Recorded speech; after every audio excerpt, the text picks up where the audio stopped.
Hi guys, welcome back to another episode of Chismes and Menudo. Today we're sitting with our friend Teddy. Teddy's a comedian here in Dallas and you've been killing it. Stop it. Stop it. Honestly, you were just telling us that you have like so many shows in production right now. Stop it. No, thank you for having me on, guys. Really excited to be here. I've got a couple shows coming up I'm excited about. So we've got one in 2 days at Sheesh Lounge, which is not really a comedy spot, but they've done comedy shows before. So that's my first show this month. And then I've got another one at DCC that's coming up next Friday. And that one's going to be another one I produced that's called A Few Truths and a Lie. It's a fun little spin on a showcase where the comedians will perform, and then they have 3 jokes that the audience gets to guess which one is a lie, like an exaggerated joke that didn't happen. Okay. Okay. So these are things that they need to come up with, like that's new. No. So the cool part about this is that it's really just your set. But I ask everyone to, like, if you have an exaggerated joke, that would be a good one to kind of put in there. So like, let's say they have a 10-minute set. All I ask is you can do whatever in your 10-minute sets. Just pick 3 jokes that we can quiz the audience on later. One of them has to be exaggerated, like made up, didn't really happen, and you kind of are just like playing up to it. And the other 2 can just be jokes that happened. Nice. Yeah. Okay. So is that something that you've seen, or you just... No, I think I invented that. Nice. No, I'm kidding. So if you guys ever played Two Truths and a Lie, yeah. It's a spin-off on that into a comedy show. I've never seen anyone else do it, so if anyone steals that shit, he's a gonna be hearing from their lawyers, not me. Yeah, we just had to have a conversation with them about this past episode. We were talking about Selena and... Wait, what happened? Well, their family is very... litigious. Oh, I've heard that. They will come after anyone. I've heard that. Anyone. Yeah. And when you get sued, you have to respond. You can't not respond. So. Yep. There's a couple of people, like celebrities, that are like that. Like they died and their families are super touchy about stuff. Yeah. Tom Cruise was like that a lot, but because he's a Scientologist, like South Park got in trouble with them. Or they talked to their lawyers a lot, because back in the day they had an episode where they wanted to call Tom Cruise gay, but they knew they were going to get sued because of Scientology, because it's all like lawyers and shit. Or like a lot of lawyers are Scientologists. So they were just like, okay, we're not going to outright say he's gay, but we're going to throw him into a closet and everybody's going to tell him, Tom Cruise, come out of the closet. I think I remember seeing that, dude. That's such a funny episode. Hilarious. I never got adult cartoons. Really? I mean, I think they're hit or miss. Yeah. I feel like South Park is one of those where it's really funny, but there's a lot of bathroom humor in it. Right. Which kind of would turn me off from it. Yeah, there was an episode where Stan's dad was trying to take the biggest shit. I think I remember that, dude. Yeah, there's so totally humor like that, but it is so funny. So nasty. He ends up taking like a 12-foot shit. Ew. It's so funny. South Park is nasty, but really good writing sometimes. Oh yeah. Like, the writing I will not get is obviously that's awesome. But like Ricky was trying to put me on to the horse show.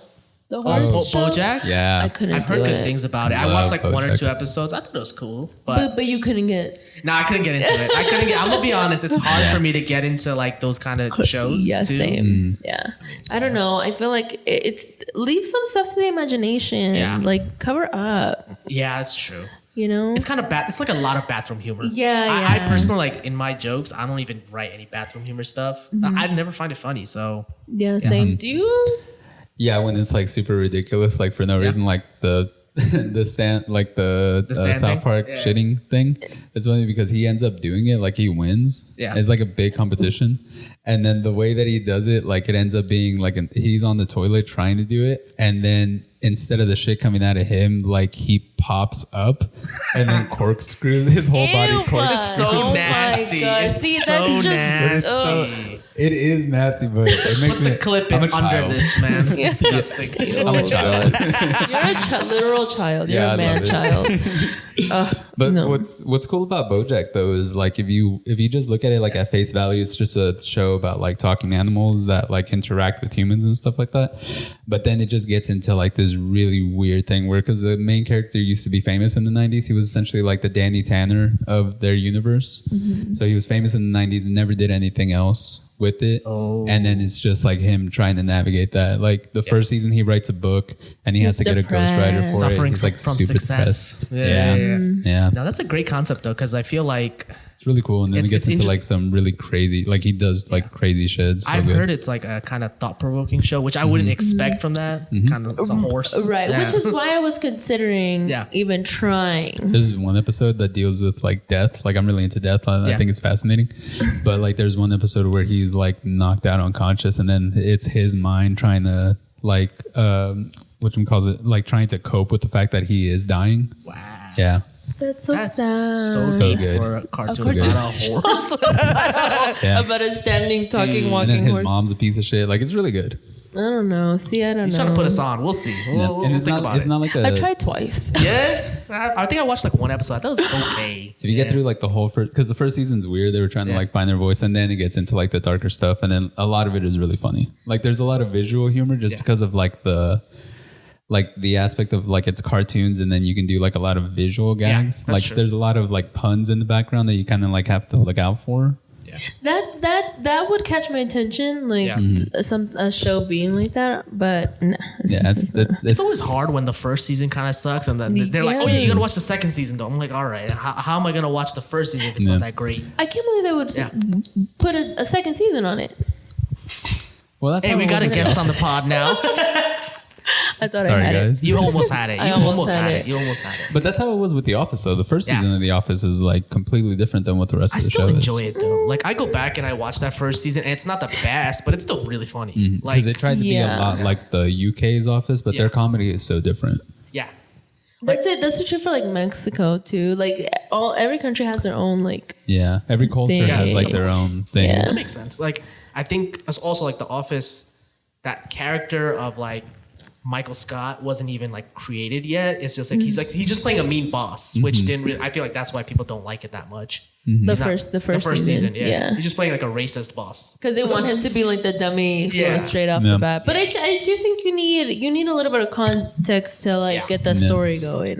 But with The Office, it was because he was like unlikable, and then as the show goes on, he gets more and more likable and redeemable. He grows. That's the thing. He grows. Yeah, he was just a mean boss in the first season, and I think we all couldn't relate to him that hard. Yeah. But and then later on, Parks and Rec too. Like the first season was a little I weird. could never get into that show. No. I tried so hard. It's the same problem. There's something wrong with the show. Like it's not. There's something wrong with the show. It's not me. I love those type of shows, but it's just something doesn't click with me in the show. I don't know. Either. Jesus. We're under attack here, folks. He just hit me. No, I didn't. I was trying to save you. Yeah, no. The only show like that I could get into was The Office. I couldn't get into Parks and Recs. There's a new one, Abbott Elementary. I tried that one. That one is really good. It's pretty funny. Yeah, you've seen it? I've seen. Yeah, I think I saw like 5 or 6 episodes. I really liked it. I gotta get back on it, but it was funny. Yeah, it was good. It won awards, I think. Yeah. They got like a bunch of Emmys. Well, it's got the guy from Everybody Hates Chris. Yeah. I don't know his name, sorry. But the guy the kid that plays Chris, he's so funny. I love him. Like I love shows where they break the fourth wall and they look at the camera. Oh, I love it. Yeah. I love Jim. Yeah. I try to do that on the podcast, but it doesn't catch on. I look at it in the wrong time. You could definitely do it on the podcast. I feel like you know what you need? A second camera to do that. You do. need the main camera. Then the second camera is the one you go like when the guest says some foul shit. Yeah. That's gonna be the this is our first season right now. We're working on first season. I know. Yeah, aren't you guys like 170 episodes in or something? No idea. I'm pretty sure. I think we stopped numbering them, didn't we? For Word Vomit, yeah, but I still number the other ones, I think. Yeah, I think I saw like 170 episodes. Like it's a lot. Number 171 or something. Well, tell us about you. Oh, so you're married? Yeah, I am married. Shout outs Janine, that's my wife Shout right out here. Janine. I like that name, I Janine. love that name. Lovely name. Janine. Very lovely. How did Lovely y'all name. meet? I love a love story. You love a love story? We had a cool love story. Really? Did y'all have like a meet cute? What's that? Like a cute way that y'all met. Meet cute. What the heck's a meet cute? A cute way that y'all met. Oh, okay. Yeah. Why'd they call it a meet cute? Because it's like a thing. It's a genre. Oh. It's like the way that, like in rom-coms, the way that the main characters meet. Yeah. Like, what's that one movie where the dog, I think it's 101 Dalmatians, where they're both walking their dogs separately and then they tangle up into each other. You're talking about the live action 101 Dalmatians, not to be confused with the animated 101 Dalmatians, where that love story doesn't exist. I'm pretty sure it doesn't. What do you mean? They're already together. Is that love story in the animated one too? Yeah, they're the owners of the dogs. I apologize to the Disney. Do you have kids? No, I don't have kids. The thing is that they're already married, though. In the animated version, they're already married. Okay. In the live then I wasn't wrong. The meet cute doesn't exist. Exactly. Yeah. I was That's right all along. I didn't take that apology right now. We'll cut it. Yeah, cut it. No, I'm saying I know what you're talking about because I saw the live action movie and I know exactly what you mean. Like when they get wrapped up. And okay, that's a meet cute. Yeah. So how did y'all meet then? Our meet cute is that we went to college together. Funny enough, like our first interaction together was like we had some mutual friends, and so we were playing pool at our college, like billiards, right? And we just made teams, and she was on my team, and like she had the first shot, and she completely missed the ball, and I'm just like, oh, we're gonna lose. You just spazzed. This is literally just a random person. I would have left. Listen, like I was joking. Very embarrassing. I was joking, obviously, but she told me later that she got so annoyed at me that day, right? Hey, that was a fine line. That was a fine line. But here's the thing. Yeah, because certain people like can't take it, where they're just like, oh, this guy's gonna be a problem. But here's the thing, though. Like I said in a joking way, I just think girls like to be like almost like not right away. Yes, like they don't right away like to know if the guy that they just met is like super into them, right? So like I need a little bit of back and forth, a little bit of playfulness, right? We all know how that works. So that was kind of like our initial relationship was just like we were kind of like frenemies almost. For a long time. Yeah, for a long time. Oh, for a long time. Because like we met each other in the beginning of college and then we started like dating like maybe like a year in. So like the summer of. That's a good time to get to know someone and then start dating. Yeah, it was awesome because we became best friends first. That's so good. It's a good meet cute, right? It's a good meet cute. Yeah. Fuck the dogs. We didn't need no dogs at all. Nah, so was it like a gradual thing? Like y'all were friends for a long time, hung out a lot, and then was it just kind of a thing of like, hey, why don't we just go out? Very, very gradual. Like, did you know you liked her though? No, not really. Damn, Janine. did she know? Like, or who was the first person to kind of like initiate it? Honestly, I think it's accurate to say we both kind of liked each other at the same time. Like in the beginning, we were just friends. We would hang out like in a mutual friend group, and then like around the summertime, like after our first year was done, we were just like, hanging. Like, we'd see each other around on campus because we both had summer jobs there, and so then we were just like hanging out just because we knew each other. We had summer jobs. Everyone else was gone, and then it just became like, hey, wanna like just watch a movie randomly? Wanna like go see the city or something like that? And so like we literally started going on dates without even calling them dates.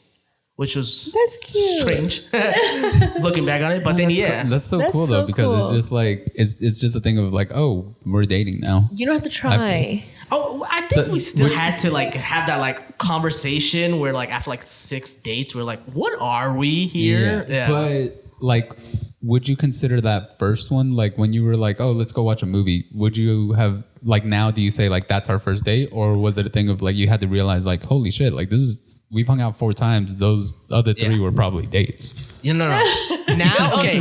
No, we've discussed this. Now we acknowledge that was the first date. Oh, okay. It just wasn't like at the time that we thought we considered it a date. Yeah, because y'all were just friends hanging out. Exactly. It was literally like a really beautiful story. It is cool that y'all were on the same page though, because in my experience, at least, it's always one is like. That somebody is like, I know somebody's chasing the other. One's a little further ahead in the relationship than the other. It was very much like at the same time. Like I'm very blessed to have like that love story with my wife. It's like at the same time we really liked each other. Then we were like college sweethearts, and then we got married, and it all worked out, man. Like shout out Shani if you're watching this, huh? How long have y'all been together now? It's almost about to be 10 years. Wow. Yeah. I Monday. What's today? Yesterday was me and my husband's 10-year wedding anniversary. Congrats to you. Thank you. But you've been with her for 10 years or married 10 years? No, we've been married for about, we're coming up on like our 3 years soon. Damn, it took him 7 years to propose to his girl too. Nice. Yo, high fives all around. That would have been like a second camera type of thing. Well, okay, to be fair. Last year. To be fair, my excuse was we started dating like freshman year of college. So I don't think either of us could have got married until like we graduated and we started getting jobs and stuff. Mm-hmm. What was your excuse, buddy? Y'all been done had jobs. I didn't want to. No, I'm just kidding. Dun, dun, dun. I don't know. I talked to her many times and I was like, you know what? I wouldn't blame you if you just walked away. I did. I didn't really have an excuse. It was just more of a thing. I guess like I focused more on like the actual asking of it. Yeah.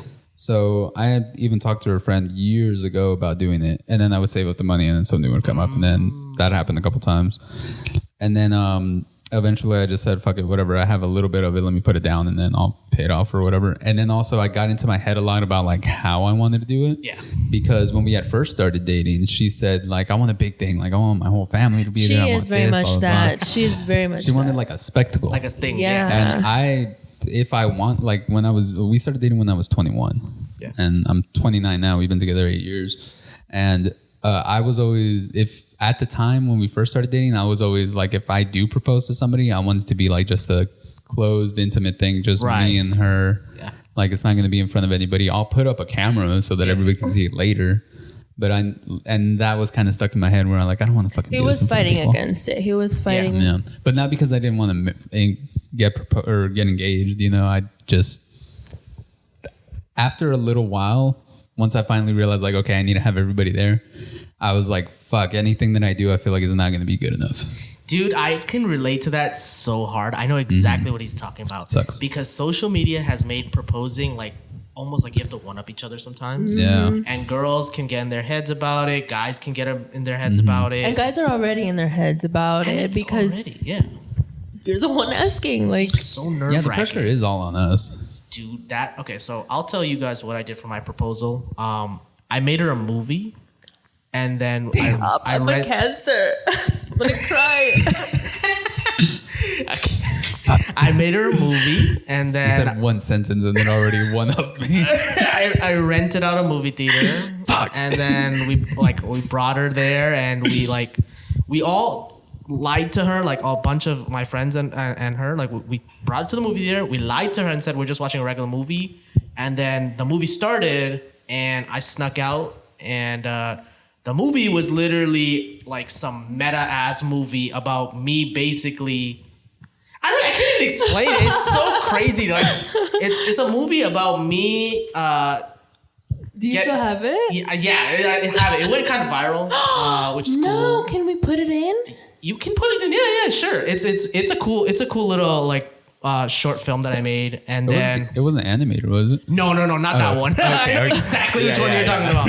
No.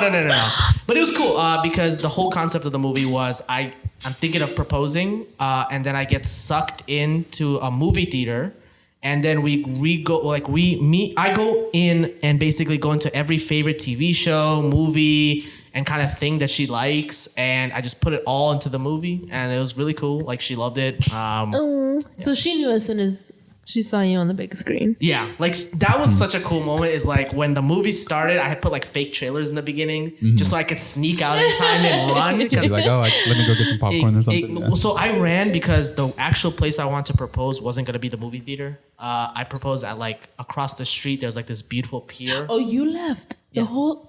Oh, like I left you weren't sitting there next to her watching it. Oh my god! I would have been like, "Where are you at?" Did you have somebody record her like reaction? Yeah. So we recorded her reaction. I watched for like 5 minutes and then ran and changed out of my clothes because there's a whole like production. There's a whole thing. It was a whole thing. That's a lot. I was like, it was a lot. There's so many layers to it. He would never. He would have never. Dude, it was a lot of work, man. It was. That's how you show much you really work. love her. Yeah, but like, how'd you get proposed to? Wait, what? Hey, we got 3 kids. You want to fucking May as well? Yeah. No, I got proposed to at mi cocina. That's nice. And he put it in a champagne. Nice. That's nice. Classic. That's classic. Classic. Yeah, That's classic. awesome. My husband's classy. Thank you so much. Yeah. How would you propose? Oh, I would do a big thing. I would, the way that I propose, that I wanted him Not to you propose. as a guy proposing, you as a lady proposing to a lady. That's 2024. No, I think lesbians just move in, don't they? Yeah. They hang out for 2 weeks and then they get a lease. It. That's what I've heard. Yeah. I wouldn't know. I wouldn't know either, actually. That's crazy though. Like that so preparation is. I spent like 6 months on that project. Oh yeah. Yeah, just editing. I didn't know how to edit video. I didn't know how to edit. I didn't know how to do anything. That kind of comes in handy now. I doesn't it? learned so much. And my wife. Halfway through, were you like, I need to do something? Or you like, you knew that this was going to be the way you were going to propose? Dude, I think like, okay, so I didn't know anything about cameras. I didn't know about anything about editing. So like midway through, a lot of the footage looked like junk. And I was like, what the hell am I supposed to do with this now? I reshot some scenes. I learned how to edit in like weeks and weeks of editing. And it finally like came together pretty well. Wow. Like, so it was so much work. It was the biggest project I've ever done in my life. Yeah. But now I know how to edit, which is cool. Which is which is pretty useful. Yeah. It's pretty useful, man. You do your own clips? I do everything. That's good. I do my own clips. There you go. Janine. Yeah. Thank you, Janine. Yeah. So did you have the ring already when you started the editing process? Yes. So you had it for like 6 months? Yeah. Yeah. She would have found it. Well, so I had my own apartment and she wasn't living with me. Mm-hmm. So that wasn't too much of a worry. The only thing that was really hard was I would have to go out on weekends for like a month and film, and she couldn't know about it. So like for like hours, I was just missing. I would have been like, where you at? I only got away with it because my wife is a pharmacist, so she would work like these long 12-hour shifts sometimes, and so like on a Saturday she'd be gone for the whole day and she couldn't tell. So that's how I got away with that. But no, I'll show you guys the video. It was awesome. Send it to us, dude. If you want, we can like put it in. That would be so cute. Well, I don't know. I think I'll definitely show it to you guys. It's kind of long. That's why. I have to put it in. I would love to see it though. Yeah, I'll show it to you guys. But it is a good memory. Oh, that's awesome. So I had the ring. I got it in June and proposed in September of last year. Nice. June? Yeah. So that whole time, I just had it in the box that it came with. Yes. Like in just the white box. Yeah. They live together though. We lived together. That's so scary. No, dude. not at all. What do you mean? No. Because we used to record this in my apartment. Okay. And we had a tiny corner of our room where it was basically like a little loft area. Yeah. And there was a closet with 2 doors, and on the right side was just my side. And she would never go in there. I had like all my stuff in there. So she just never, I just knew that if I stuffed it in there, she would never go in there. And also it came in like a long white box. Yeah. So it looked like it was just like one of my toys or Did you something. do that on purpose? I had the same one. There's a long, big white box, and I just stuffed it in a drawer. And I'm like, okay, she's never gonna open this drawer, let alone open this box. So I was pretty safe. Yeah. Yeah. There was this one time that I was like surprised that I had it. I was like, damn, I'm finally doing it. Like I gotta figure out how to do this. And then for the first like month that I had it, if I was ever home alone, like I would go up and look at it. Like I'd just be like, oh shit, it's right there. That's so cute. And I'd be like, yep, that's how much that costs. Dude, like. And then once I got distracted because she wasn't at home. She went to go hang out with a friend. Yeah. And then I was just looking at it. And I think you called or somebody called. And I was like, oh, damn, I got to go do this thing. So I just set it down on the table where we had our studio. Oh, no. And then I was downstairs. I got distracted. I was doing laundry. I went to go walk the dogs. I started cleaning. And then she gets home and still have no idea that it's still up there. She gets home and we had a 2-story. Yeah. So we were talking. I was asking her about her day, and then she was like, "Oh, the laundry is done." I asked her to get it. Yeah. Wow. Like, oh, can you get the laundry out of the dryer? I got another load that I'm gonna go get upstairs. So then I walked upstairs, and out of the corner of my eye, I saw the box on the table, and I was like, so I like ran and hid it and threw it in the closet real quick. Dude, do you think if she saw the box, she would have opened it? Yeah. Yeah. Oh yeah, God, man, you almost ruined everything. Yeah, but then there was a bunch of times where I just had it in my pocket, like just the ring. Why do guys do that? I was so scared to ever have it in my pocket because, like, it's like a power thing. For me, it was a power thing, dude. It's a giant box that sticks out. No, I just had the ring. Just okay. You just didn't care. You just didn't care, man. He's like, if that ring falls out my pocket, so be it. Now after it wasn't even paid for yet. After like maybe the first month I was like very like careful with it, except for that one little discrepancy. But then after a little while, I was like, she hasn't seen it. I'm just gonna carry it. I carried it around with me. You got so arrogant. Yeah, I got real arrogant. So you got to test out her ring before even she did. Yeah. He's like, if she finds it, so what? There was a couple times that would have saved him from having to do a big proposal, right? Because at that point you're like, here you go. Just at this point, he's just like, can you like give her clues and stuff? Like, you want to check these pockets or something? I just thought it would be funny, like just having it on me. And whenever she'd be walking in front of me, I just pull it out and just like pretend to do it, and then just put it back real quick. Dude, you were risky, man. That's risky behavior. I did it twice, and then I was just like, oh. It was like a rush, dude. Well, he doesn't drink or smoke. Yeah, this is his crack. This is his crack, man. So, what else can you do? So when she was in there watching the movie, and then it's completely done. What were you doing? Like, how did you get on one knee and ask? Oh, so you guys really want to know this stuff? Yeah. Okay, so we can't keep them guessing. While she was watching the movie, I snuck out. This is an AMC theater, right? So I snuck out. I ran into the bathroom. I changed from my disguise into like a suit. I ran to the piers, which is like a 10-minute walk, right?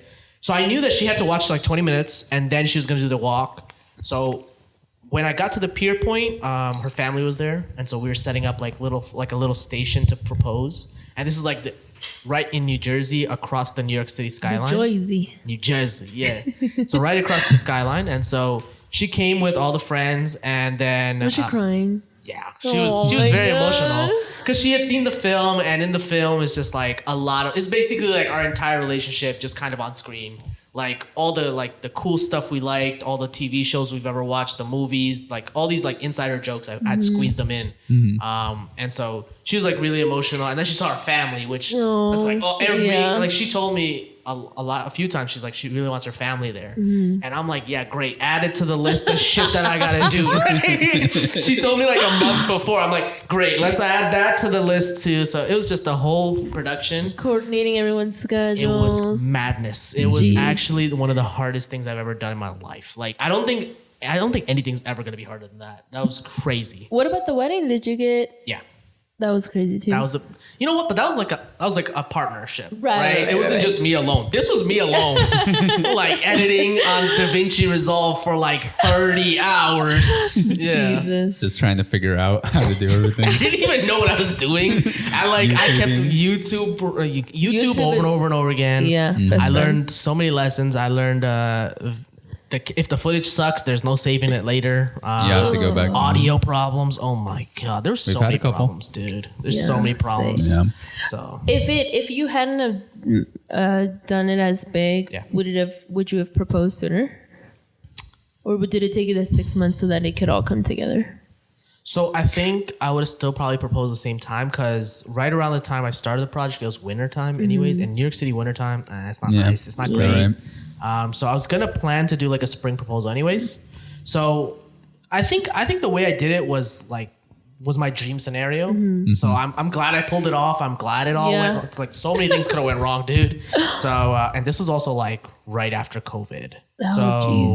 There was a lot of challenges with that too. Like this is like 2021. That 2021 was a big year for that was one of the biggest years. Yeah. So it was right after like the vaccines had come out. Right after the vaccines, so stuff had started to slowly start opening up. Right. So the whole proposal went from like a small thing to a big thing because of that too. So because you had to do a big thing. Yeah, you didn't have the excuse of like, well, nobody can come anyway. So. Yeah, there was just so many things to it. But yeah, just like looking back at it, I'm like, wow, that was a lifetime achievement for me. Like, I don't think I'm going to be able to top that ever. No matter where this comedy stuff goes, like, that's going to be, like, the hardest thing I've ever pulled off. Right. Yeah. Well, speaking of comedy, like, how did you get started in that? How long have you been? Yeah, so I think it's 9 months now. Okay. I'm 9 months into, like, actually doing it. How I got started is a little bit different. So, me and my wife were from New York City, and we just moved to Texas last January. So, it's been only 1 year so far. And so when I was in New York in 2021, right after we got married, I had a friend that was doing stand-up comedy. So he was doing like some local shows. And I had been doing like comedy adjacent stuff. Like I wasn't doing stand-up, but I was like making like skits on Instagram and TikTok. I was like kind of doing a lot of like some small comedy stuff, but I wasn't doing stand-up. So he was doing stand-up. He reached out to me. He said, hey, I have like a showcase. I think you should try stand-up.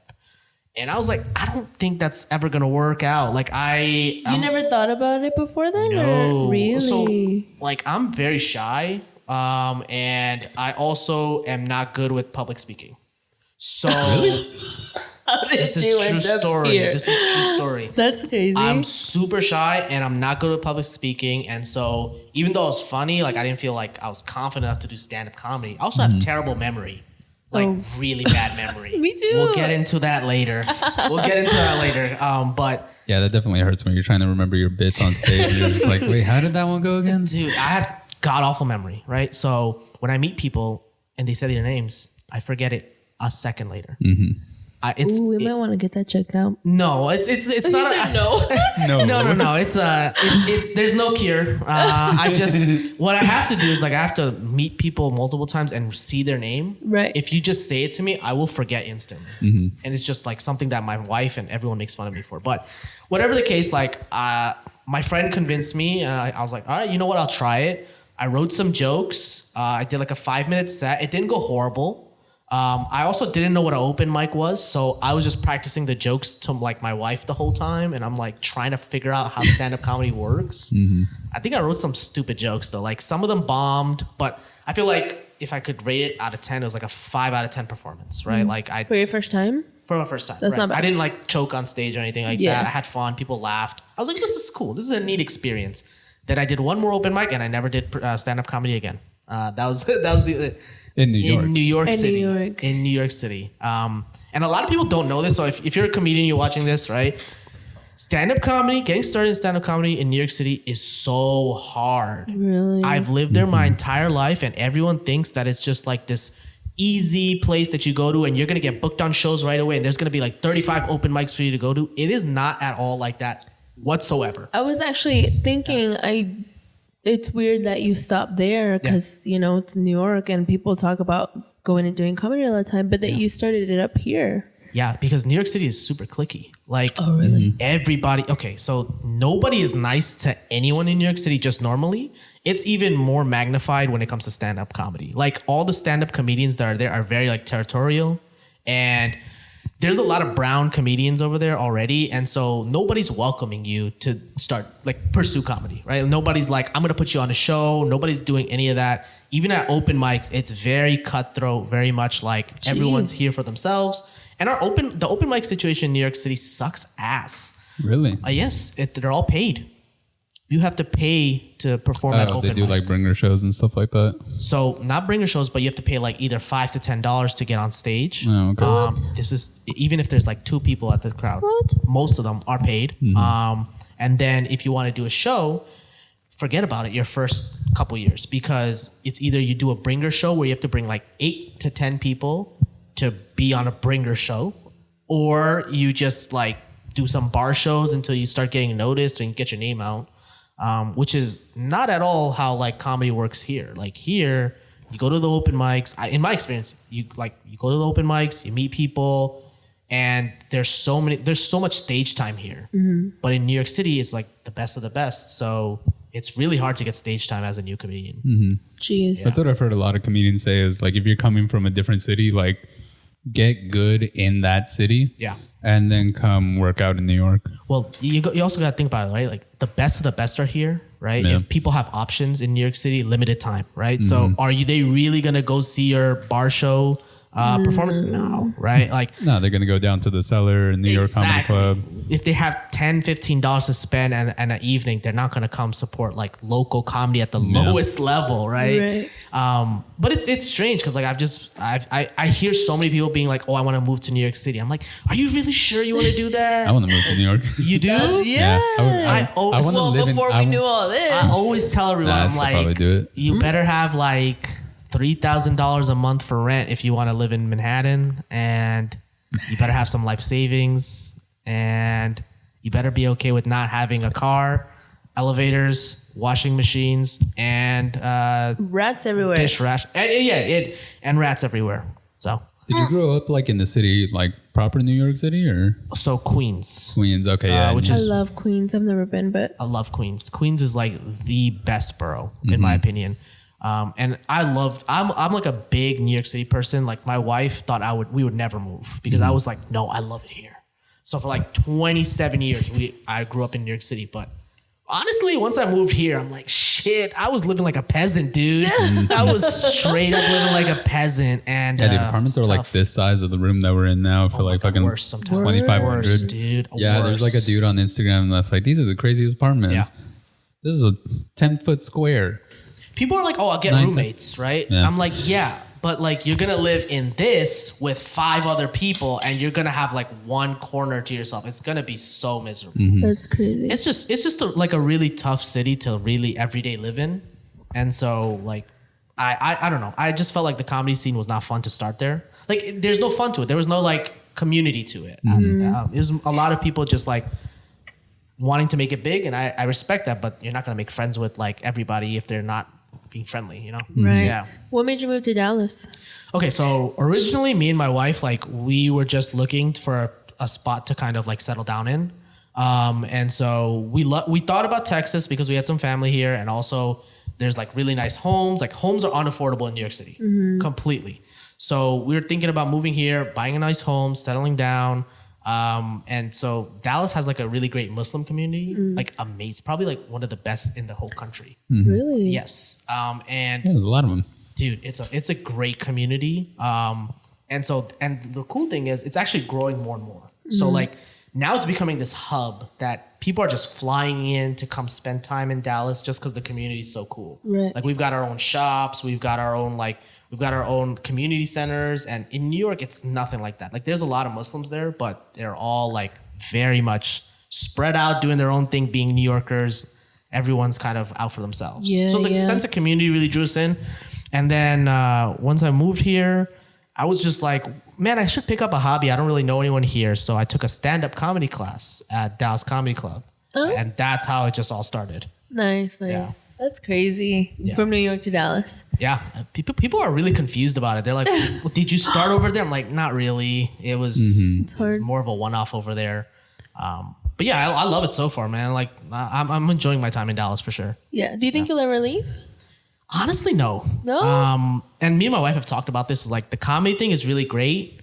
And I could see us like settling down here, but me still like traveling to do shows and stuff like that. Yeah, this is home base for you guys. I would love for this to be a home base. It's kind of central in America. Yeah, so like right in go the to middle. LA. Same amount of time to west to east. Exactly. And we've got a great like little circuit here where there's Austin, there's Dallas, there's Houston, San Antonio, right? So like there's so many different like places I could travel to even in Texas, whereas New York is not really like that. Like you've got Manhattan and you've got the 5 boroughs, sure, but like I don't really know. Like traveling to those other cities around, like I don't know how those comedy scenes stack up. I feel like Dallas, Austin, and Houston are probably a little bit better than whatever's near New York. Well, they're bigger cities too.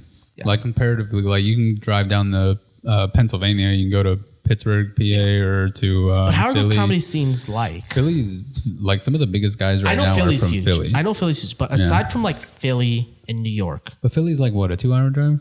It's a 2-hour drive. That's like in like New York traffic. Yeah, that's the thing I was gonna say. Also, 2 yes. hours. No car, you gotta pay. Right. you know the problems. Is it 2 hours in like just stagnant traffic versus like 2 hours moving? So because I just drove to Austin this weekend. It took me like 2.5 hours. But here's the thing, like in Texas, you guys don't see. There you go, buddy. Y'all, Welcome to the y'all. I'm saying y'all. I gotta say you're too, which is cool. I got both. Y'all.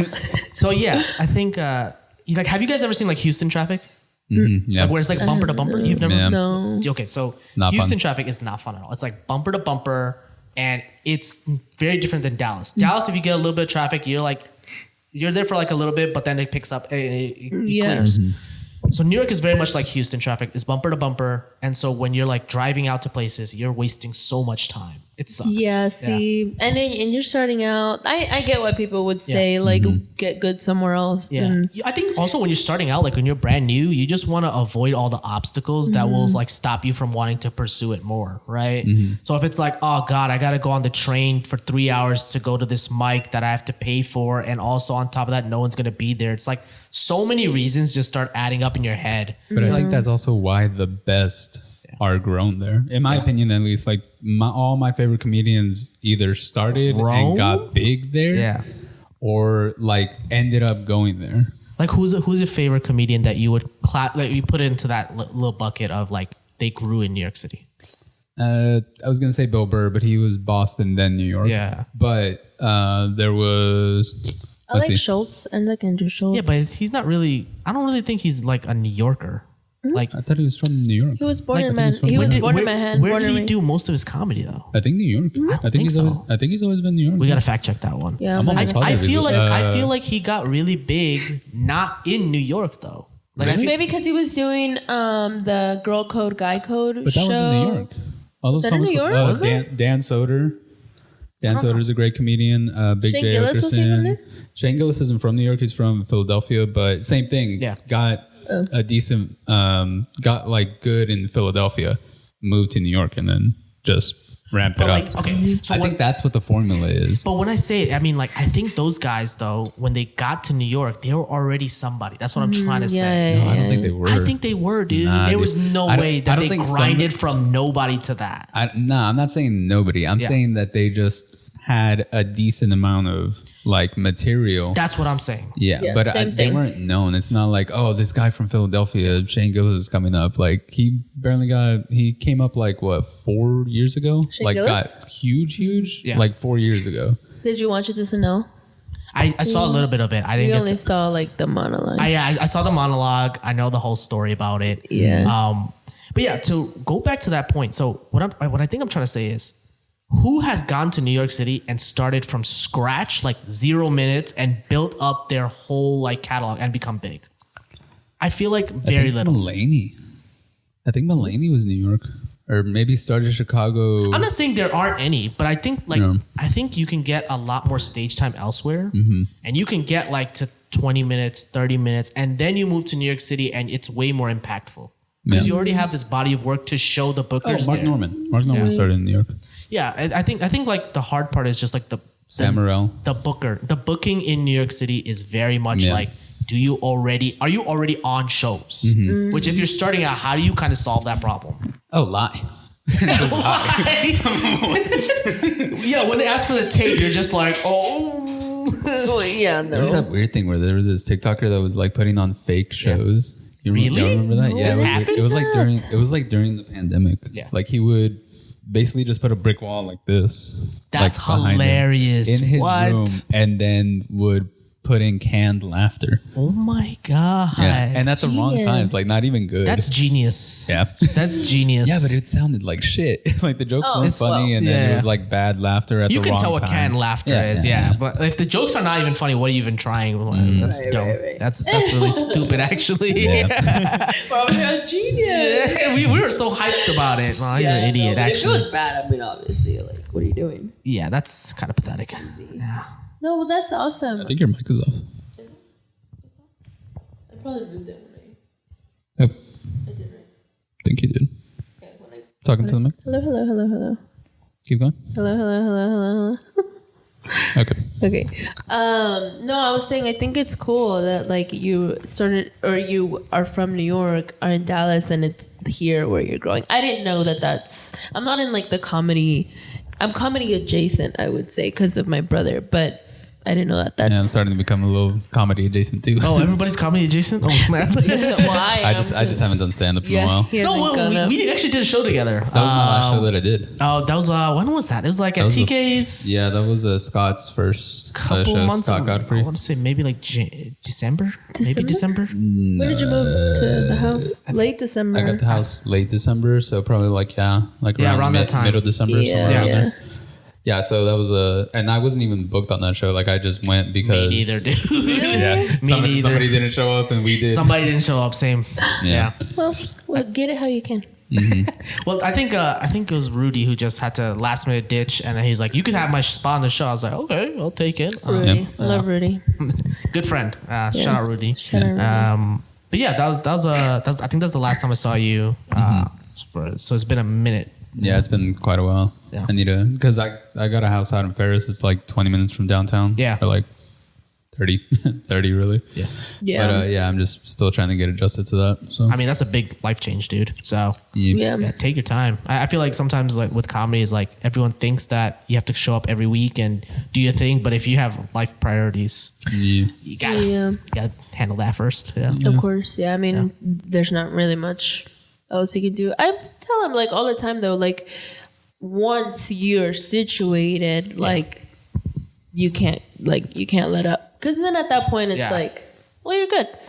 You know, I mean, obviously if things come up, but have you made it to any other cities in Texas to do stand up, or have you only done Dallas? I did Austin. I did like 2 shows in Austin over the summer. Oh, nice. Which are cool. I definitely want to go back and try some more stuff. Like I haven't even tried to like do Kill Tony yet or anything like that. I liked Austin a lot. I did not in the US, but I did Tokyo. I saw all your stories when you were out there, dude. It was so fun. I was like, okay, when is this guy gonna post again? It was so excited. fun, honestly. Like when you were posting the food, I was like, oh, the food, dude. Oh my gosh, that was like our favorite trip ever. First of all, super cute food. The food was so good. Cute. Yeah. And obviously, you know how. Are you guys ramen fans? Ramen. The ramen was fire, dude. It Love put ramen. everything in the US to shame. Like we had ramen every other day, and we're just like, how are we supposed to go back and just enjoy ramen again? How was that first time? Dude, it's delicious. So the thing with me is like I'm a big fan of like spicy ramen, and so I feel like in Texas I can't really find like a spot that's like spicy and also good. And so oh my god, they love like spicy type of ramens out there, and so we just kept eating it. It was so good. And then we had they do like a lot of wagyu. I forgot what it's called, but it's like wagyu beef burgers and stuff. And they're known for that. And so the burgers were amazing over there, man. It was such good food. I miss it. Yeah. Jeez. How long were you over there for? I want to say maybe like 2 weeks. You have to go over there and plan to stay for a good while for it to be worth it. Funny enough, we're going back. No way. Yeah, we're going back in 2 months. Wow. Yeah, so we're gonna do just to go eat that ramen, huh? Well, it's a little bit more than that. We're doing like a little bit of a world tour, real quick. So we're going to world tour, real quick. It actually is real quick. It's in 10 days. So I'll list out the places we're going. We're going to Japan. Then we're making a stop in Thailand. Then we're going to Istanbul. Then we're going to Rome, and then we're going to New York City. All in like 10 days. That's a lot. Nice. Yeah, I could never. I think we're insane. Yeah, I think we're insane for that. Are y'all like planning all this? Is this like a package that y'all got or something? No, so I go on Google Flights a lot, and I'll just start doing my calculations and seeing what's the cheapest, craziest trip we could book. So you're planning like routes based on which flight is cheapest. And so all that whole trip. What a hobby. That whole trip cost us about $1,000 each. What? Right? Batshit crazy. I've seen like $1,000 just to get to freaking. I know. Like London. That's why I took her to the side. I'm like, no, we need to book this. Can you plan our trips? I was like, can you plan our I'm down, man. I'm down. No, I put in the work, and I found like these cheap flights that just made it work. Can I just say Make what sure you're saying Alaska Air though right now is like every girl's dream. $1,000 is my dream. No, that you're planning it. Oh, that like I that planned man it. is planning it. I just did the flights. Janine? I'm not doing the rest. You're a good one, girl. No, Janine, you gotta book some hotels and you gotta figure out the itinerary. I did my part. I did the flights. That's more than a lot of men would do. Honestly, I feel like men should just do the flights and call it a day. That's such an easy thing to do, bro. It's not that hard, and they fall for it. You see, they're like, it's effort. Because we're not used to that. Well, when we travel, we usually travel with our friends. Yeah. Like we have it's her best friend and her dude, that's a boyfriend. dream, man. Yeah, it's pretty cool. Yeah. So she's a planner. Like the best friend is a planner. So she's like, okay, this is the hotel we're staying at. This is the resort. This is Type A the personality. flight. We're Type A's. So the girls in our group, we're going on a cruise in May. Nice. Where to? I don't know. I'm not the planner. Damn. Okay. And I don't know. I'm Mysteries. I'm always just along for the ride. Actually, they asked me not to do anything. This past weekend, they just told me that I'm not allowed to speak while we're on the cruise. What the fuck is going on here? They're like, you want to come on a cruise and not speak the whole time? I might not make it back, to be quite honest. What did you do to these people in the past? Well, because you know how she was saying earlier that she's a lot? Uh-huh. I'm a lot. Oh, they said they just put you on mute. They're like, we like you, but not enough to hear you. That's during crazy. the day. Giselle told me that you asked for the wrong days. Yeah. You had one job. to tell your job. And you messed that up too. I put in my request and then it got approved. And as soon as I got the email that I got approved, I was so excited. I sent it in our group chat and they were like, you stupid bitch. That just means you didn't even read shit. You were just like, I think this says I saw the M. Yeah, there you go. Not even the same month. Not even, It was in March. Not even the same month is crazy. It's like you just March. guessed. Yeah, You're like in late May, you asked for like April, like the first weekend in April. Yeah. And only for 2 days. You know, That's why I'm not allowed crazy. to talk. So you're just going to go on a vacation by yourself, I guess. That's Literally, fine. like, my job on the trip is to be the personality hire. But only at night. But not really, because they don't want you to speak either. So. I can only talk at night. Oh, it's just the daytime they need. Yeah, I can't talk during the day. Anything that hours. involves activities, I don't think they want your input. No. That's crazy. I'm just, Is this a carnival cruise? But also, like... She doesn't know anything. She doesn't even know the cruise line, man. You know where y'all are shipping out from? No. They didn't trust you with the details. Yeah, no. No. I'm the friend that just tags along. Yeah. And then they You're the take fun care. friend. I'm the fun friend. I don't think that that's a problem. No, me and my wife love cruises, by the way. We love cruises. I'm very scared. Have you been on one before? Hell no. Dude, it's so nice. I don't even have a passport. Okay, I don't think you can go on this cruise. Yeah, you need a You passport. need a passport. I think you're wrong. Oh, we go find out. You're going to a different country. You need a passport, dummy. Seriously? Are you kidding? Nah, this is a bit, right? This is a bit. No. I thought you already got your passport. Yo, you need a passport. No, I don't They're not have a going to let passport. you go. At all? No. No, Adriana. They told can't. me I don't need one. Who told you? Victoria? They lied to you. You thought they told you it was in April. They definitely said you need a passport. She read that wrong. She read that wrong. I'm not going.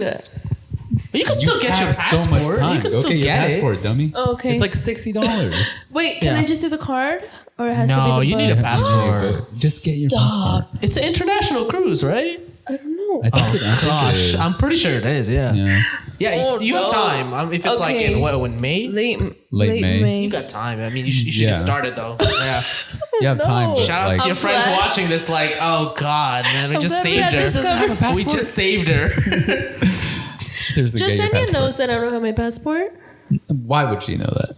I don't know that. You're my sister. Oh, no. Shouldn't you have your passport ready to go? What if you guys want to do like a trip somewhere sometime? I don't like to do anything. Yeah, she's not a vacationer. No. Not a vacationer. No. She's only gone to Mexico, and we can just use our.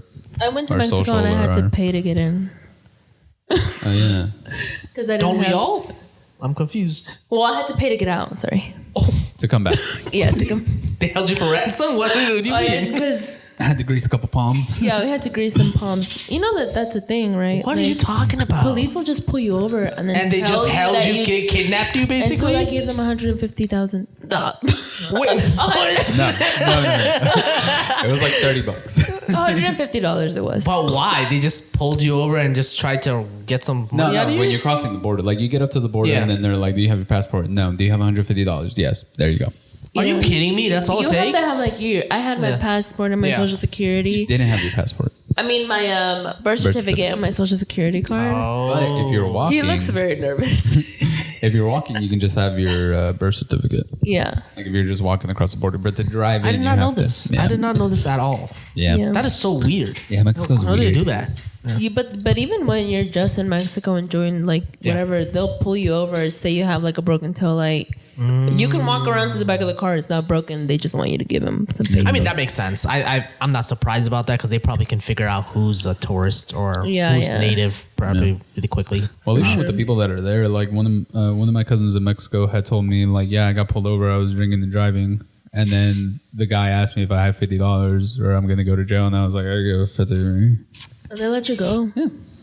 It's given OnlyFans. Like, can you guys like be a little bit more like subtle about it? Like, yeah. Like, they're just so used to it. Small talk. Make some small talk first before you just be like, "Can I get $50?" Like, come on. They did do small talk, license and registration. That's a small talk. No, they know that they're gonna get paid. So they're basically just asking you for their lunch money. They can be bribed. They can be. Yeah. So if you ever go to Mexico and something happens, we've been to Mexico, but I don't really consider it authentic. We went to Cancun, and it was like those resorts. Yeah, staying in the resorts. I didn't get any bit of Mexican culture at all. Yeah. It was just all fake resort stuff. Yeah. Sometimes better. Yeah, we went to Cancun. I think Cancun is probably nice to explore. No.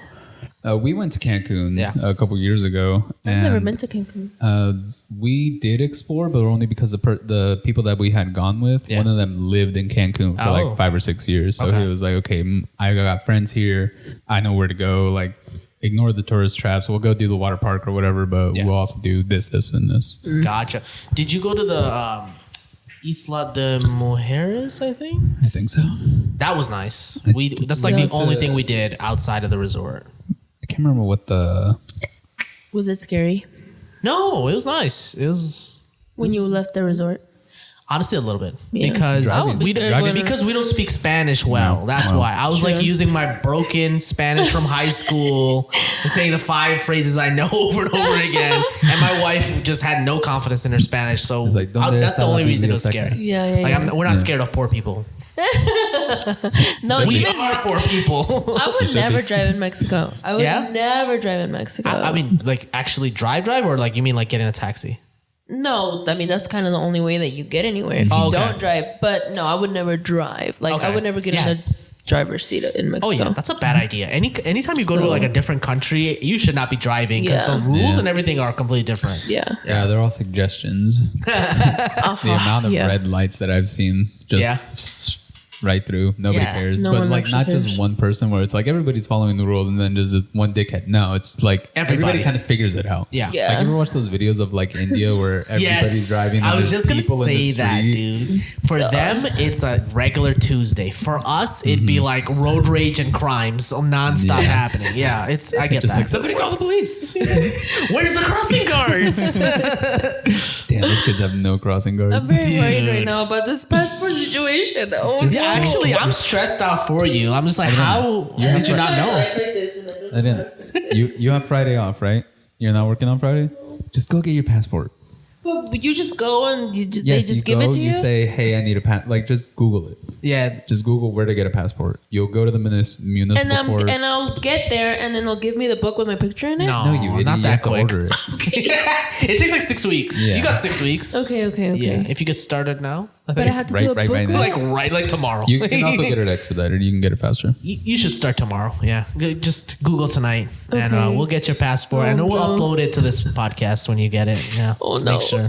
You know what's crazy is like, I think on the last episode you lied and said like, I'm in the process of getting the passport for me and all my children. I started the applications, but I didn't know that you could just go somewhere and get it. Yeah, and they'll just give you the book. If I remember, I got it like almost 10 years ago, so I need to get it again. But they told me I didn't need it. They're not going to give it to you on the spot. You just said they did. No, we didn't. I promise you we didn't. You have to wait 6 weeks. Is my memory worse than yours or what? I think so. We literally just said they're going to mail it to you. It's going to take 6 weeks. Right. Yeah. Jesus Christ. Okay. Yeah. Jesus. Just on Friday when you have your day, like do all the research, and then on Friday when you have your day off, just go. You need a new passport photo probably, so you got to go get that. I've never had a passport, I don't think. Huh? No, I've never had a passport. She's never had a passport. There's going to be a lot of problems with this plan, probably. I've never. Why? If you've never had a passport, you can't get it? No. I'm pretty sure it takes longer, dude. No. Yeah, because the 6 weeks is to renew your passport if you have one. Yeah, but when I got my passport, brand new? I got my passport when I was 22. Oh. And there wasn't an issue. Oh, okay. They were just like, it'll take like around 6 weeks, and I got it in like 4. Okay. I remember it That's being, fine. I definitely remember it being faster than what they had originally quoted me. But I have time. Adriana, go get it fucking you done. really don't when you think about it. Well, just tell me I don't You have should have time. been done this. You should have had it years Because ago. they told me I didn't need it. Who told you that? I think I want to call Jasenia. I think you should call Jasenia. No, I'm going to call This fucking cruise Velez. is chaos. This plan is no. chaos. just for me. Just on my watch. I love it though. I love it. I love that we came together and solved the passport drama. I think you're gonna get it in time though. Yeah, if you do it this week, you should get it in time. We're getting a phone call. Okay. Oh no, I'm she's calling gonna yell my at me. fiance. Let him know. Let her know. She's gonna. Oh no, we work together. Really? Hey, babe, you're on the podcast. I have a question for you. Can you answer it? Yeah. Where are y'all going on the cruise? What do you mean? Like, are y'all gonna need y'all's passports? Is what I'm asking. No, I think you just need our IDs. But where is Not my fault. Where is the boat Not going? my fault. Not my The fault. Caribbeans. I think it's. To the Caribbean? You need a passport. Yeah, you need a passport. We need a passport, but we're in the boat. Yeah, because you're Is leaving the Velez country. with you? I don't think we need a passport. Are you with Velez by You any definitely chance? do. Velez is Yeah, the let me planner. text right now. Somewhere something went wrong. Yeah, text her and then text me back, baby. All right? Okay. Because we're trying to figure it out. Because my sister does not have a passport. What? Right? Right? Also, you don't have a license. Because I'm trying to figure out if you're going to be able to leave the It's a country or permit. not. No, I think you just need an ID. I don't think so, babe. Because you're leaving the country. Oh no. Unless you're going to Puerto Rico, I guess. Yeah, no, you need a passport once you leave the country. No. I'm so sorry about this. This is hilarious. Call Velez and get it figured out. And let me know. Like, text me right now if my sister's going to need a passport. All right? Okay. Thank you, baby. I love you. All right. Love you too. Bye. I'm like 99% sure you need that passport. I don't think for Puerto Rico. They're going to Puerto Rico. They go to Puerto Rico? We're not going I to thought you said Puerto Rico. Caribbeans. I I don't would know. not have gone to Puerto Rico. I would hate to Shout go out to Puerto Ricans Rico. watching this. You love Bad Bunny. Not anymore. What? Because he started dating Kendall Jenner. I thought they broke up. They did, but we can never forgive him. Oh, damn. Because no, my friend went to Puerto Rico and she said that they don't like Mexicans over there. Wow. Who does? I mean, true. I don't like him here either, to be fair. Yeah, he's got a point. And we're still here. But we're the majority here. Actually, yeah. I think Are you guys? I've never checked in the demographics. We're now the leading minority. Wait, in Dallas or Texas? Dallas. nah, Texas. No, I don't think definitely Dallas. Dallas. Maybe Texas. I for believe sure. Texas. Texas, but yes. Yeah. You guys probably got us beat there. In Dallas? Dallas? No, there's so many white people here, man. They're dominating here. Yeah, I think white people are still at White the top. people are not gonna go easy, all right? Not for people. They're not going away easy. Listen, we're making them stressed out though, for Yeah, sure. yeah. I've heard the voting lines are very long. I've heard. They're getting stressed out. But yeah. Love to see it. It's actually great because I Yeah. think they thought that Texas was always gonna be super white, but now every other day they're like, what's that brown person doing here? Like, it's becoming more and more common. And even like when I'm doing comedy shows here, rarely is there ever like a all white audience in Dallas. She's calling me back. Rarely. Really? Yeah. She's calling me back. Oh, let's go see ahead. what we got. Update. I think it's gonna be a passport Hello? situation. Yeah, you just need an ID or a birth certificate. Where are y'all going? Maybe birth certificate. Oh, I don't have one of those either. I didn't book this. Just like I came here with a Okay. I just hoping and dreams. Someone told me meet here, and I'm just going. She's like you. She said somebody just told me to meet here and then I'm going. Hey. I'm telling you, her best friend's the one that books like all of our Yeah. trips. Tell the best friend. I'm concerned. I think the best friend. We need to weigh in from the best friend. I'm just gonna do it just in All right, case. love you, I think baby, you bye. should. I think I'm just gonna I think do it's it. time. It's time. Yeah. Yeah. Get it I'm just gonna anyway. do it. Just Yeah. get I'm it like 99% sure that you need a passport, but maybe the birth certificate thing will help. I don't know. I'm not sure. I'm just gonna do it. I'm That's already so paying strange. on this thing. Yeah, you should. You should just get it. I'm just gonna do it. It's Oh worth my it. Lord. It's worth it. I do need it anyway. Yeah. And if you ever travel again, you don't have to worry about it anymore. Yeah. Yeah.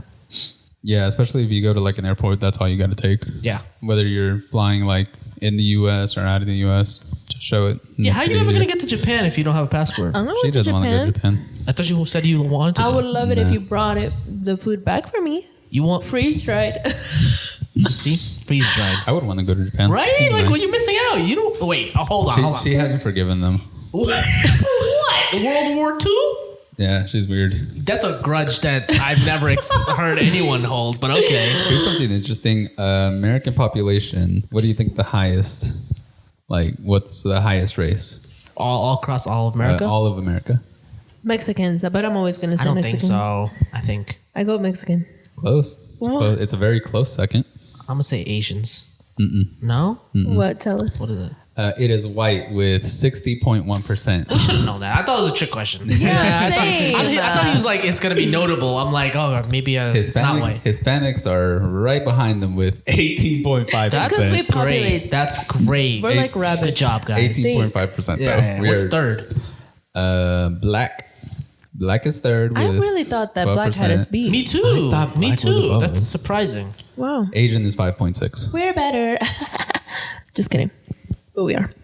American Indian 0.7. Multiple races. Weird. Shout out to American Indians. Mixed Yes. folks. We love your land. Mixed folks are 2.8%. And then Native Hawaiian, other Pacific Islander 0.2%. Okay, nice. Yeah, I think white folks are losing the land quick. We'll take it I back. don't know, 60 is still a lot.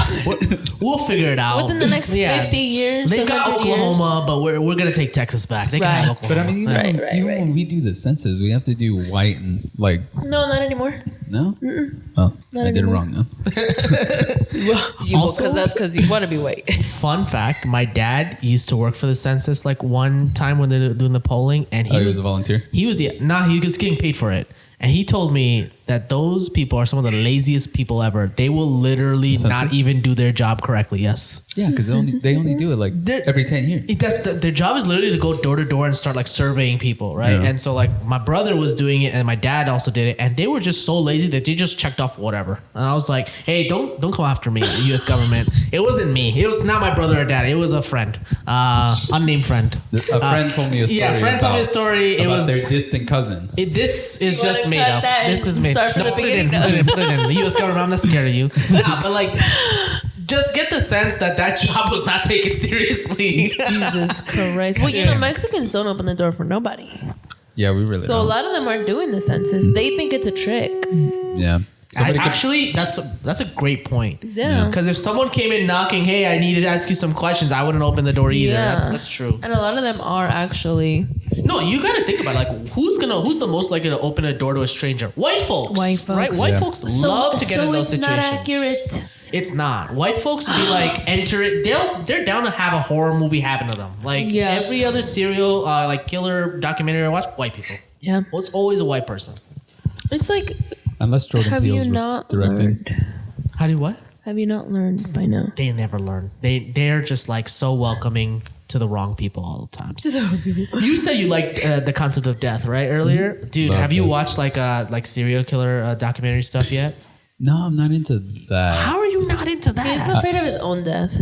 No, it's not that. Yeah. I'm fascinated, not necessarily with how people die, just the act of dying. Oh, you the know? process. Yeah. Yeah. There was that weird story with whatchamacallit. I don't like it when he talks about this. So Why not? Because my eyes go dead and I see through you.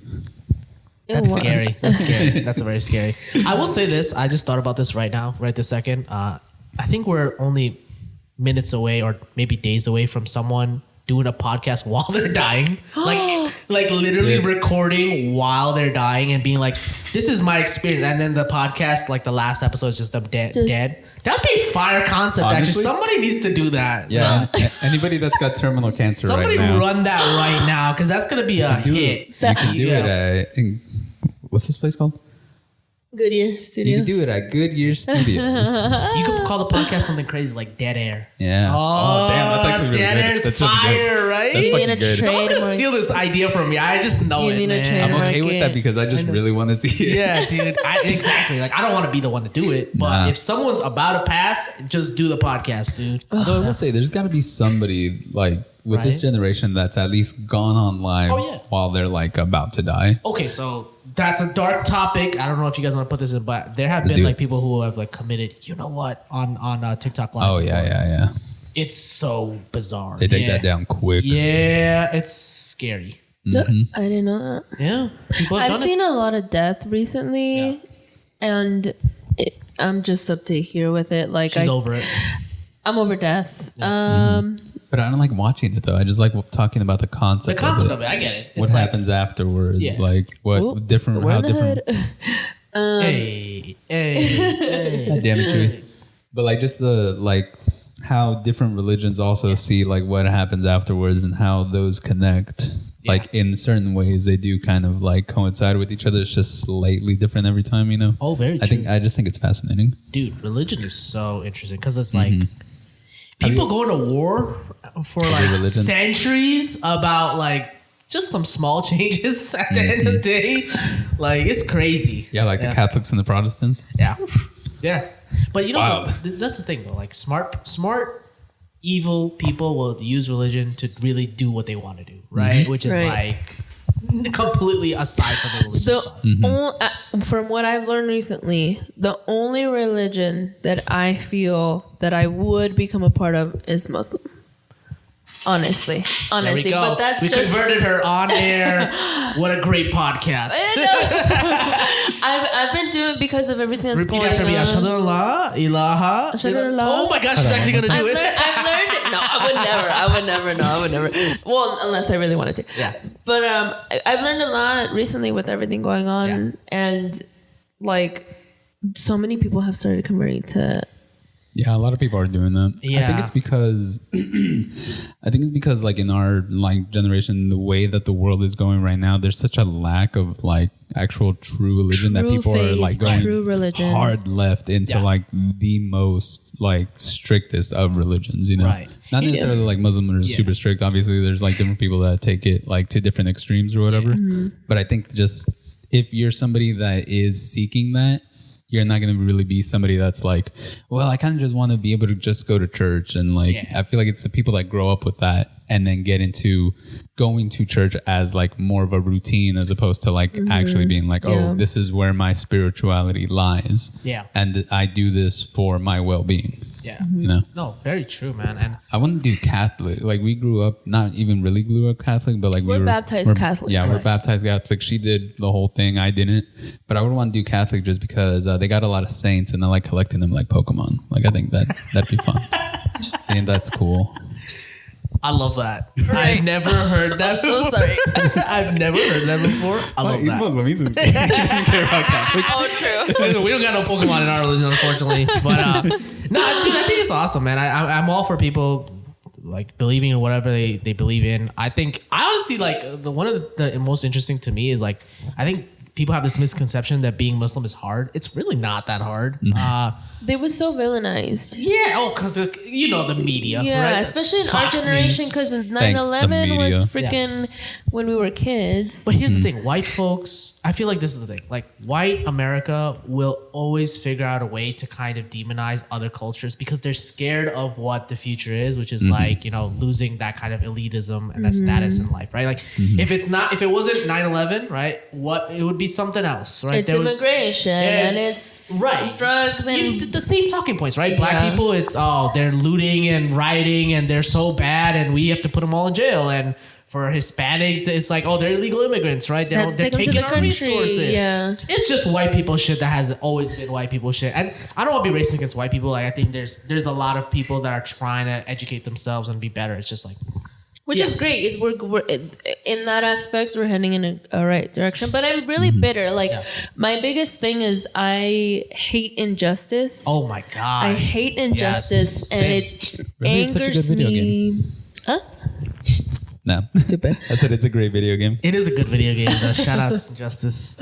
But that makes me upset is that they would villainize something that it's not. You need your driver's license, your birth certificate, or a passport. To see? Or you can get into another country with just a birth certificate. It doesn't even have a photo of you. You've been on a cruise. I've always been right. You've been on a cruise. Yeah, but I just bring my passport. He never has to worry about it because he already has it. Well, like think about it. Like that's so not secure. I'm still like gonna it's just get a piece of paper. I'm that just just gonna says get it. your name. How do they even verify that's you? I think it's a combination. Driver's license and birth certificate. Okay. It's either driver's license and birth certificate, or it's just the passport. Okay, that makes a lot I'm of gonna sense. get it anyway. Get your passport. I'm just gonna get it. It lasts like 10 years. That was crazy. Yeah. That was crazy. I need to renew mine. I'm embarrassed. Are you going on the cruise too? No. It's just the girls. It's just the girls. Got it. I would never get on the boat. I'm a flat earther, so they're just gonna fall right off. Oh my God. These idiots.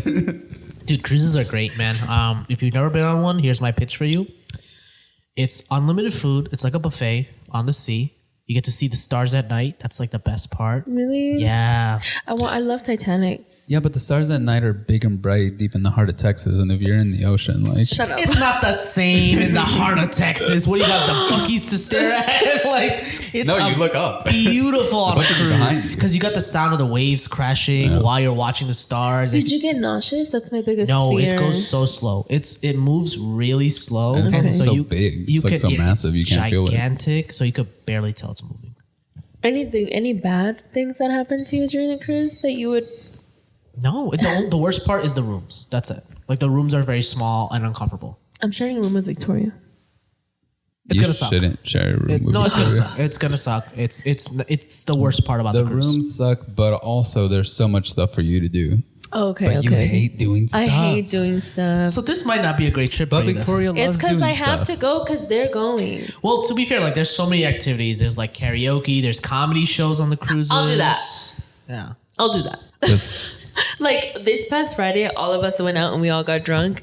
And then Velez, the one that plans everything, she started talking about how every morning on the cruise we're gonna wake up and work out. And I started crying. That's not happening. I started crying right then probably and happened. there. They work out quick. That's not happening. I'm not doing it. That's not. They do have gyms, but that's not happening. I'm not doing it. Cruise people like always say, "Yeah, we're gonna get a workout," and they never do. You wake up at like 12 and you get lunch and you call it a day. Oh, I love that. Yeah. Speaking of, Trey Mack does cruises. You guys know Trey? Dallas comedian. We haven't had him Is he on. big? He's really funny. Oh, I would love to have him I on. feel like and a lot of people have been saying this. I think he's next up, like the next person to kind of get like big out of Dallas. Yeah. because he's so funny. You guys gotta watch Trey or try to have him on. He's Whatever. so good. I think I've met him.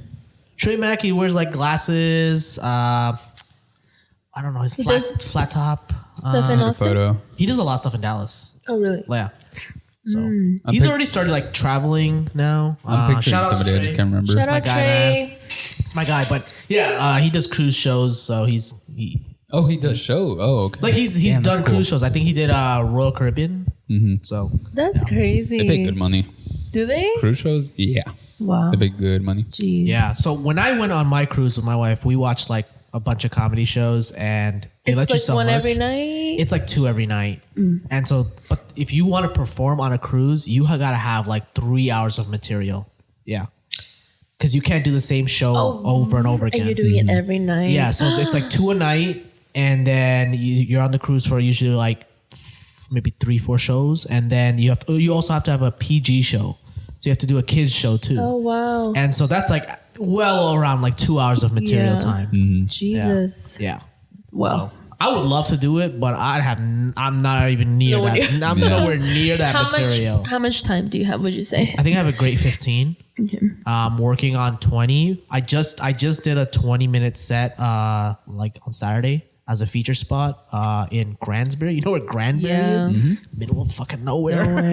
But hey, they were paying as a last minute gig. I did like a 20-minute feature set. I think it went okay, but if I could be honest, like I feel like I'm probably like somewhere like 17, 18.